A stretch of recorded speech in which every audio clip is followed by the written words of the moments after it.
Welcome to another lesson of Microsoft Excel.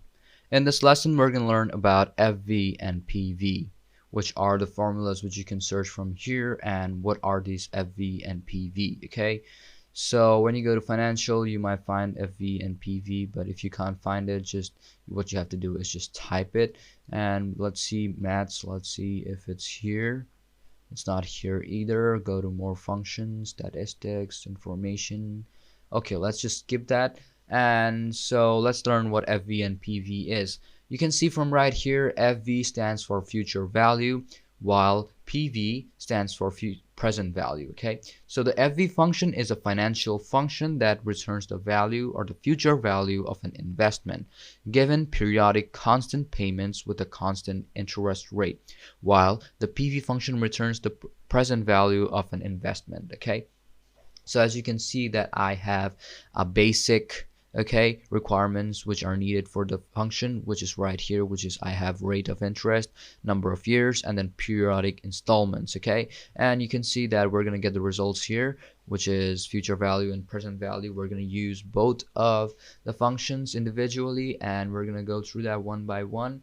And so let's start off with knowing what it is. Okay, so the present value is the current value, okay, of the future sum of money or cash flows given of a particular rate of return for a specific period of time, while the future value, or FV, refers to the worth of the asset in the future, like after a specific period of time given the current value and the interest rate. Okay, so how did this come to picture with coming into picture? Because of the time value of money, you understand that the value of money is not constant. It will change. There are many factors that influences the value of your money.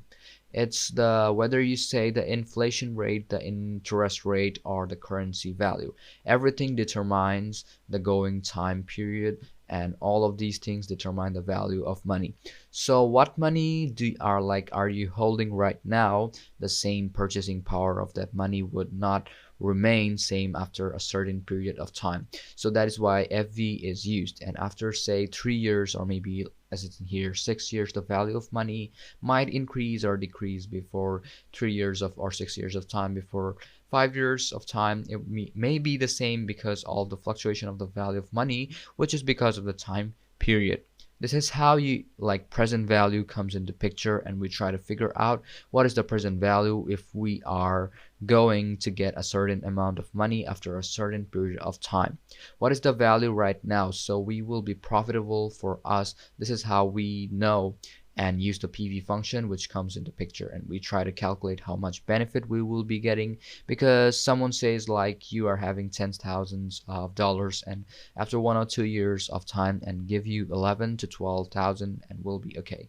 And because you have to figure out what was the present value of that amount of money at today's period of time, then only you can perfectly analyze if it would be beneficial for you or not. And seems like way what you mean by future or value, or future value is what the worth of the asset in the future after a specific period of time. Okay, so let's start off by using the function, because I've told you a lot of description. Okay, so let's start off with the FV, or the future value. So it's most probably in here, FV. Yes, it is here. And when you go in P, you might find PV. Okay, yeah, right over here. So as this is a financial function, you will find that in financial function if you can't or type in. Okay, so I'm going to do is type in equal FV first. When I select on FV, we're gonna select the rate, or the rate of interest, which I have right here. So as I want, you can also type in the percentage, but you can also use cell reference. So I'm going to use cell reference as C2, comma, and then I'm going to use N per, or the number of year. Okay, N per is the number of year. So I'm going to select this and comma again, and then PMT. What is the PMT? Okay, that is the periodic money. Okay, that's the money, okay, which you're gonna use, which I have right here is periodic installment, which I have right here. I'm just gonna select on this, and then comma, and then the PV, okay, which is the PV, which is right over here. Okay, and if you don't want to select the PV, just skip on it, or maybe you can just close the parentheses, or if you want to select on it, just maybe type in 0. Okay, let's say 0. Okay, 0 and comma, and now what we have here is the end of the period of beginning of the period. Okay, whichever type you want. Well, I prefer like using the end of the period most of the times, but you can also use beginning of the period because that is also useful according to whatever you need. Okay, so I'm not gonna like say that use like 0 or 1 because this is according to your work. So as I need like the end of the period, so I'm going to type in 0 again, close the parentheses, and hit enter.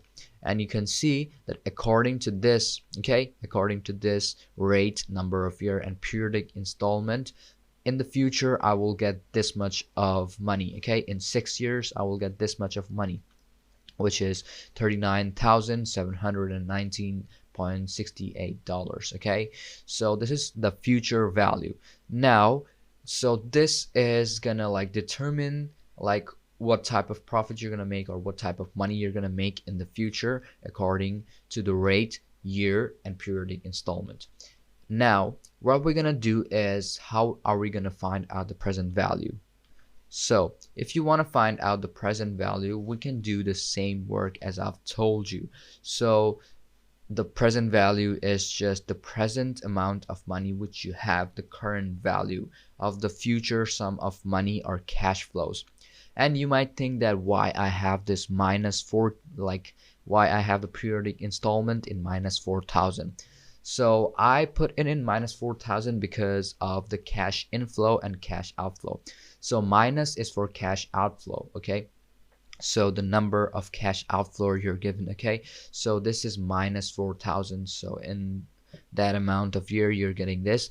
And if you want to do inflow, just like I remove like minus, okay? This is all just ref preferences because I like using the minus because this gives me the accurate amount, okay? Or it just helps me to find out the outflow of cash. So I just express outflow of cash as -4,000. You can just also maybe like remove the minus and then press OK. Okay. Well, that is also doable, but I prefer this so it doesn't stay like that. Okay. So next what I'm going to do is do the same thing with PV. So what we're going to do first is just type in equal PV, or just go to formulas, financial, and then do it. So I'm going to select on the rate, comma, and then n per, which is 6. Okay, for here I'm going to just type in 6, comma, PMT is going to be -4,000.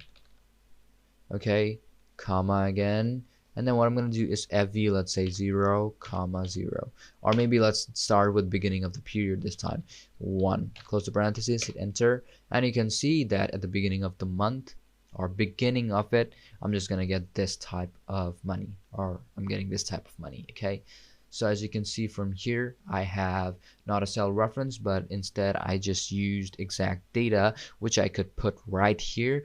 And if you want to change the data, just go here and then change, let's say 7,000. So this is my present value, and if I do 7,000 here too, instead of using this, let's say -7,000 equal, so 69,000 is the future value. So we're gonna do it like 2 more times so you can do it. So you can also start practicing with me, which what we're gonna do is for your future value, make sure you have your rate of interest, the number of year, and the amount of money, which is the periodic installment, which I have right here. But you can also do other like values. That's just depends on you. Even if you have a whole chart, that is also doable. Let's say you might have like, okay, let's copy this, paste it, paste it, paste it. Or maybe you might also have like names. Okay, let's say you have names over here, and now you're gonna just type 1, and let's say their names are 1 2 3 4 5 6 7 8 9 10. Okay, well that's something else. But when you have like other names too, and you might have like other people's rate of interest, other people's year, let's say it has 8 and this has 1, and this should be like 2. Whatever the value is, you can just find it by using this formula or this function. So let's start off by doing this. What I'm going to do is type in fv, and the rate should, let's say it's going to be 40%. Okay, just type in 40%, comma, and then n per. So let's say 2 years, comma, and then pmt, let's say minus 24,000. Okay, 2400, comma, let's say 0, comma, and then end of the period, like, okay, close it. So for that guy, it's just gonna be 5,760, which you have right here is 40% C9, and let's say let's do it again, fv, let's say C9. Okay, so it should be 4 years, which I have right here. So according to that, so this is how you can like find out the fv and pv.